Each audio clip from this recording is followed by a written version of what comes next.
And thanks to MAPC for hosting. Really appreciate the opportunity to talk with you all. For all those accolades, I biked to work today, so if I'm looking a little shiny, that's why. You could excuse me for that. And I'll share my screen here.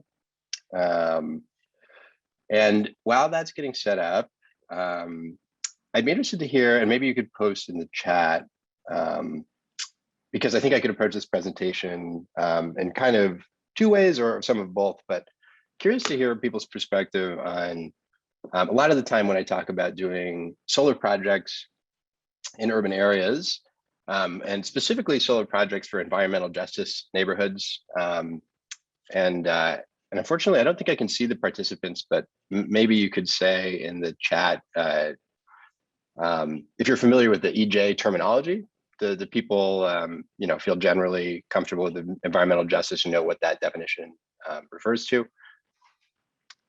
I don't want to do too much review, but basically it's different states have different designations. Massachusetts, it means neighborhoods that have a higher proportion of people of color or a higher proportion of people of low wealth, or people who don't speak English as their first language. So when I refer to environmental justice or EJ, that's what I mean.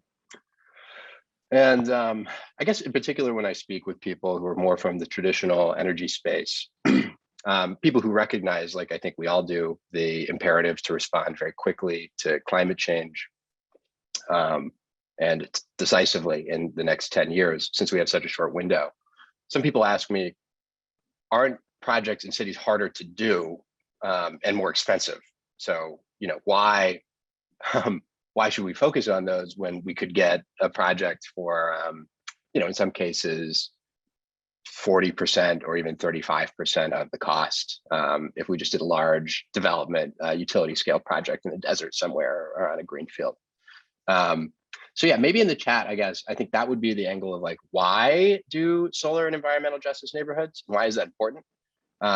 If people are feeling pretty well on board with that already, I could have more of the focus for the remaining, 10, 12 minutes beyond how to do project and environmental justice neighborhoods, or I could do some of both. But yeah, do folks have any preference?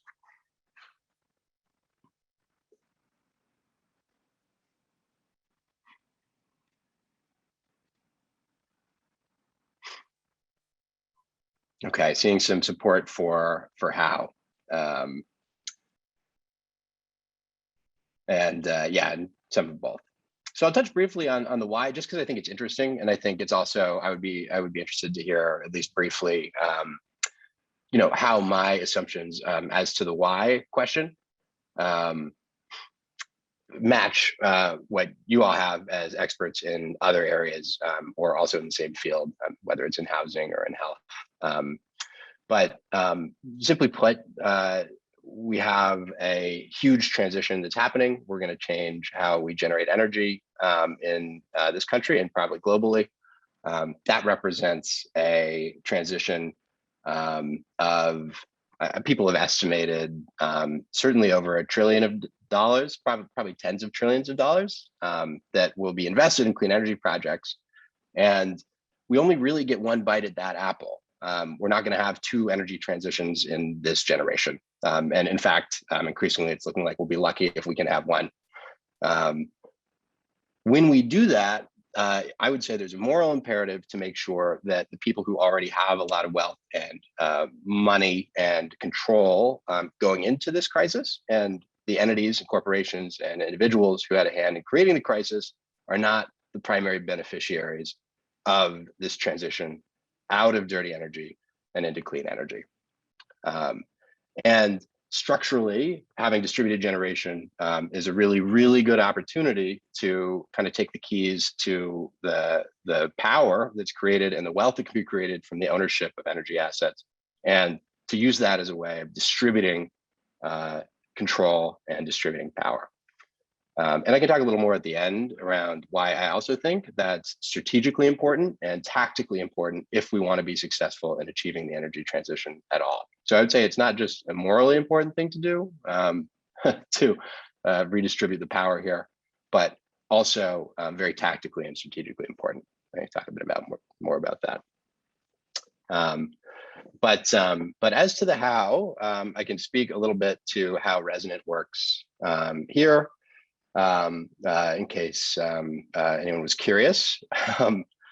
We are a solar developer. So we work on the one side with installers and impact investors. And then on the other side with community organizations to find locations to build solar projects. And so in doing that, we're kind of on the one hand, educating communities, community organizations and homeowners in low income neighborhoods about solar, about how it works, what the benefits are and what the risks are. And then on the other hand, having really easy options for people to actually install solar systems. That makes it, well, I guess I could say it's specifically targeted at some of the barriers that I'll talk about next. So in short, we're really connecting impact capital, people who want to have positive social and environmental impacts with their investments, and solar contractors who might not otherwise be doing projects in low-income neighborhoods at all, with really well-developed project opportunities in low-income neighborhoods. And we kind of work to bridge the gap between these different camps.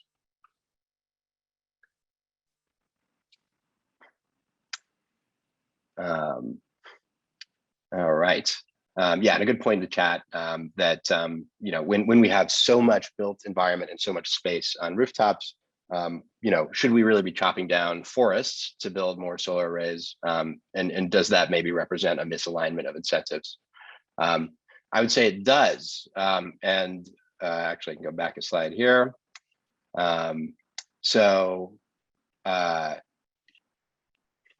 Yeah, so you can see that the average cost, and this is from the projects that we've done for doing solar installations in urban neighborhoods, is simply higher.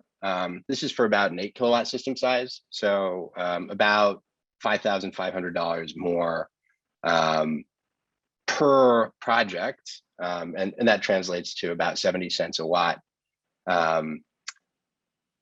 just to build projects in urban neighborhoods. This is for the same size project, right? So if we're comparing it to a baseline project of like a sloped asphalt shingle roof in a suburb, it costs about $5,000 more to do the same project. Now, why is that? We have a number of technical barriers that are very specific to denser urban housing that simply don't apply to what the sort of standard template project that I imagine the designers of the incentive program were thinking about when they designed the program. A key part of that is complicated and outdated building electric systems. Here's an example of one from one of our clients who lives in Dorchester. This is a multifamily building. And at the time, the utility was requiring that we move all of these meters outdoors as part of their regulations or part of their guidelines before we could install solar, which would have been prohibitively expensive. It's also just upgrading the outdated code. A lot of times work has been done, but has not been inspected. So there's simply more work to be done on the building electric side. Same's true of access. So you can see actually we were successfully able to help this homeowner install solar. This is somebody who lived really close to our office in Codman Square. But if you can imagine the building without the panels on the roof, I think that gives you a better impression of you know, since we're talking about the challenges of it. Getting the panels on the roof is important. So when you're comparing this to a building with a sloped roof that has a nice long driveway that leads up to it and a front lawn, you can bring trucks up there, you can put a ladder on it. The same is just not true of this triple decker in Dorchester, where you need lifts, you know, scissor lifts or lulls. In some cases, you need to shut down the road to gain access to the building. So all of this contributes to cost, and actually it's out of proportion with the incentive. So we do, thanks to the DOER and thanks to some steps that they've taken in the right direction, we have increased incentives for low income projects. and low-income residential projects. But from dozens of projects that we've looked at, the average upgrade cost, the incremental cost of installing solar for denser urban neighborhoods, triple deckers, et cetera, is about $5,500 more. The net present value of the incentives that are available to low-income homeowners from DOER, about $3,000 at this scale. So right out of the gate, if you're a low-income homeowner, if you live in a dense urban neighborhood, you're about $2,500 in the red, compared to a suburban homeowner trying to install the exact same size system. And you might be thinking, okay, so there's more barriers, more capital intensity to install low-income solar projects in the first place. At least low-income populations have a lot of access to credit and a lot of capital on hand to be able to install systems, right? It's actually not the case. That would be wrong if you thought that. You can see how we have power purchase agreements that have aimed to remove the financing barrier to installing solar. As it turns out, from our research, about 51% of homeowners don't qualify for these options based on credit alone and on credit score. So, and I think probably from past series that you all have, or I said past workshops in this series, you've seen how the legacy of redlining and other exclusionary financing practices, this is kind of a piece with that. So we have all these providers that are focused on 49% of people who have high enough credit score to even get a PPA. And the same is also true of nonprofits and small businesses who banks and traditional finances don't see as creditworthy. So you have higher capital barriers and you have less access to capital, right? These are two combined problems that are both mutually reinforcing. Our way of approaching it, and I think what we've had some success in and has been used in addition to the Mass Solar Loan Program, which has been another really good resource for low-income projects, which Lisa can speak more to if she's interested, or if you're interested.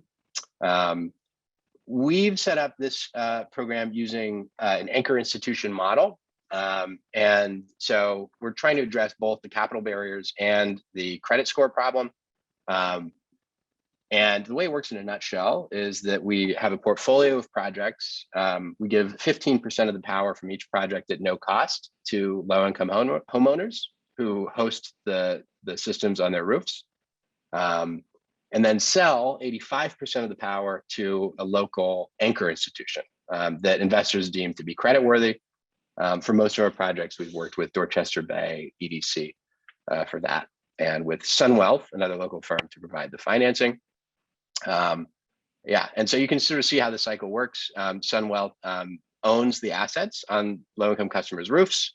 85% of the power is sold to this anchor institution, and then the income from that goes to repay the investors. So in that way, the homeowners themselves are not exposed to any financial risk or new financial obligation from the solar on their roofs. And the investors have a creditworthy, what we call in the industry, an off-taker or a purchaser for the power that's produced. And so in that way, we remove the capital barrier because we have third-party investors, and we remove the credit score barrier, the credibility barrier, by exporting the power to a creditworthy purchasing institution that investors are more excited to do business with. And excited is maybe the wrong word, but who get lower cost of capital by having a entity with a larger balance sheet be the one that provides that contract. And we've had some success with it. So this is one of our first clients, Olive Knight, who lives in Dorchester. Her husband, Alphonse, has been a longtime advisor to Resonant and was behind getting the solar installation built at Second Church in Dorchester, another one of our first.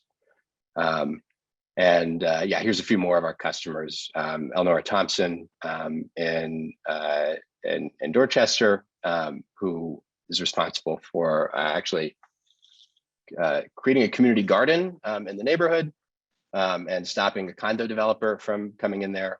And she is another early adopter. We have Karen Payne. These are actually two photos we just took. Sorry for the graininess of them energizing their systems. And a few more of our customers in Dorchester. So it can be done, but I think it only works if we really have like, we really need like 10 companies that are doing this and not just one or two. You'll hear from Gabe, who's focused on very similar things. I think for this to work and to create the benefit from installing these very difficult to build systems, we need to take advantage of this vision for energy democracy that uses local installations in environmental justice neighborhoods to open the door to the solar industry that has been closed to a lot of people. And so, not only do you get people who can then directly benefit from the solar installations themselves, the energy savings that come from it, but you have a much broader and deeper coalition of people who care about solar the next time a bill comes up or the next time an election comes up. And I think so long as we have this very narrow coalition of people who care about solar, when people have to put their time on the line or take some amount of risk for new solar legislation or new solar policy, we're not going to be successful with it. And we have to have this type of and these types of coalitions to put their shoulder to the wheel and to really move things forward. A specific example that I can share here is that one of the people in the picture, the state representative, Representative Russell Holmes, this is at the installation at Second Church in Dorchester, was one of the people who introduced legislation to remove barriers to solar adoption in environmental justice neighborhoods, which he only did after Reverend Mariama, the AME pastor, who you can see there, after she told him that he couldn't come to the ribbon cutting for the event unless he introduced legislation that would help remove barriers for other people. So that sort of mutual dependency and I think really creating concrete change depends on having examples of projects that show people that the benefits of solar are for them and are not just for other people in other neighborhoods. So I think that answers both the why and hopefully also some of the how. Yeah, and I hope serves as a template for what you all can do to get the first project built or get a first critical mass of projects built. People want to do this. And people want access to it. People want to shape the policy. People want to bring the benefits of solar to their neighborhoods and to their friends and neighbors.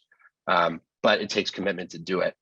So if you come away with one thing from my presentation, I hope it's just a greater commitment and motivation and an understanding that these are solvable problems and that you can start to build momentum, but you just have to build the first project and then commit.